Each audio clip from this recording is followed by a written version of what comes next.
Hi friends, in this video you will learn how to change currency or Airbnb app. So let's begin the video. And if you haven't subscribed the channel yet, please subscribe the channel for more related videos. So let's start the video. First of all, you will simply open your BNB application. So here you will tap on the profile.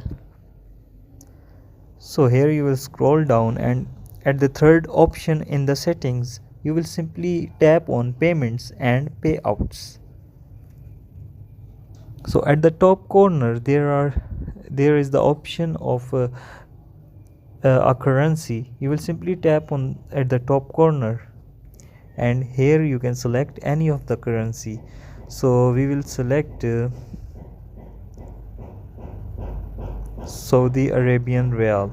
We will select it and the currency has been changed. So you will go to explore and here is the currency changed. So this is the simple process of changing the currency on Airbnb application. So if you like the video, please subscribe the channel for more related videos. Thank you.